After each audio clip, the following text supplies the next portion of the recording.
চুলায় রান্না বসিয়ে যে কত কাজ করা হয় হয়তো সেটা ক্যামেরার সামনে ম্যাক্সিমাম টাইমেই দেখানো হয় না।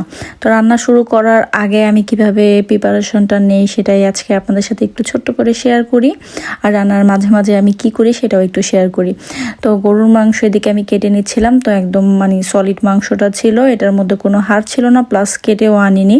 তো অনেক আগে আমি ভিজিয়ে রেখেছিলাম, এখন এটাকে ভালো করে কেটে তারপরে ধুয়ে একটু ঝরা দিয়ে রাখবো। আর ঝরা হতে হতে পাশাপাশি আমি একটু পেঁয়াজও কেটে নিব। তো এই পেঁয়াজগুলি অনেক বড় সাইজের, কাটতে আমার কাছে খুবই ভালো লাগে। দেখা যাচ্ছে যে কয়েকটা পেঁয়াজ কাটলে মাংসের জন্য হয়ে যায়, 2টা বা 3টা পেঁয়াজ কাটলে মাংসের জন্য হয়ে যায়। তো আমি পাশাপাশি একটু আলু ভর্তা করব আজকে, আর ফ্রিজে কিছু খাবার ছিল তাই ভাবলাম যে আর তেমন কিছুই করব না। তো আমি ফ্রিজ থেকে যা যা প্রয়োজনীয়তা বের করে নিলাম, আর মাংসের মধ্যে দেওয়ার জন্য এখানে আলু বোখারা, কিশমিশ আর কাঁচামরিচ কেটে ওইটাকে একটু ব্লেন্ড করে নিব। দেন একটা ফ্রাই প্যান বসিয়ে দিলাম, তার মধ্যে আমি পরিমাণ মতো তেল দিয়ে গোটা গরমের মশলা দিয়ে দিলাম, আর পেঁয়াজ কাঁচামরিচ দিয়ে এখন একটু বাদামি কালার করে নিব। যদি ফ্রিজে কিছু খাবার থাকে তা ওই দিন আর আমি বেশি কোনো আয়োজন করি না, কারণ ফ্রিজের খাবারটা যদি শেষ না হয় তাহলে দেখা যাচ্ছে যে ওইটা ওইভাবেই ফ্রিজে পড়ে থাকবে, পরে ফেলে দিতে হবে। তাই আমি খাবারটা নষ্ট করতে চাই না, আগে ওইটা শেষ হোক, দেন অন্য কিছু করব। ডাল বা ভাজে যদি কিছু থাকে তাহলে আর আমি ওইটা আর করি না, ওইটা শেষ হলে দেন আবার করি।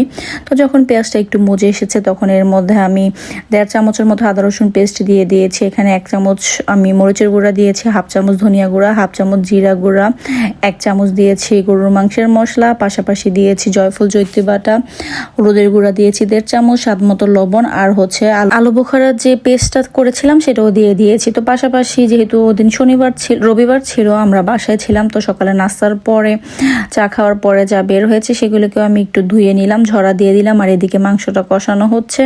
তো দেখা যাচ্ছে যে এগুলি করতে করতে আমার টুকিটাকি কাজও হয়ে যায়। তো আমি ডিমগুলিকে সবসময় বিসমিল্লাহ বলে 3বার ধুয়ে দেন ডিমের বক্সে রাখি। তো আমার ডিম না ধুয়ে রাখলে একদমই ভালো লাগে না, তো সেটাও করে নিলাম। আর টুকিটাকি যা যা আছে ঘরের কাজ এটা বসিয়ে দিয়ে দেখা যাচ্ছে যে আমি সেগুলিও করে নিচ্ছিলাম। আর এখন আলু সিদ্ধ বসিয়ে দিব আলু ভর্তার জন্য। তো আমি জানি যে প্রত্যেকটা মেয়ে সংসারের কাজ গুছিয়ে করতে পছন্দ করে। তো যেদিন আমি গুছিয়ে কাজ করি সেদিন তো একটু প্যারা হয়ে যায় আগে, আর যেদিন আমি রান্না বসিয়ে কাজ করি তো দেখা যাচ্ছে যে ওই দিন সময়টা একটু কম লাগে, কারণ এদিকে কাটতেছি, এদিকে ধুইতেছি, প্লাস রান্নাও করতেছি। তো বাসায় থাকলে ওই দিন আরো মোটামুটি বেশি কাজই থাকে। দেখা যাচ্ছে যে একটু ডিপ ক্লিনিং করা হয় রুমগুলি। আমার কাছে মনে হয় যে সপ্তাহে একদিন অ্যাটলিস্ট সবকিছু একটু ফার্নিচার যেগুলি সরানোর মতো সেগুলো সরিয়ে একটু ক্লিন করা বা একটু ভালোভাবে স্প্রে দিয়ে পরিষ্কার করা, ওইটা আমার কাছে মনে হয় যে তাহলে বাসাটাও পরিষ্কার থাকে আর সপ্তাহেও আমার অত প্যারা হয়ে যায় না।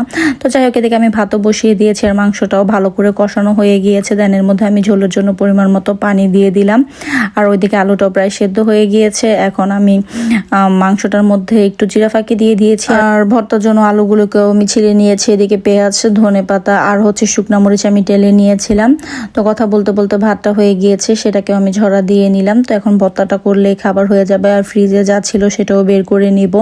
তো ভর্তা একটু ঝাল না হলে আমার কাছে খেতে ভালো লাগে না, তাই 2-3টা মরিচ দিয়েছি, যেহেতু আজান তো আর এটা খাবেই না।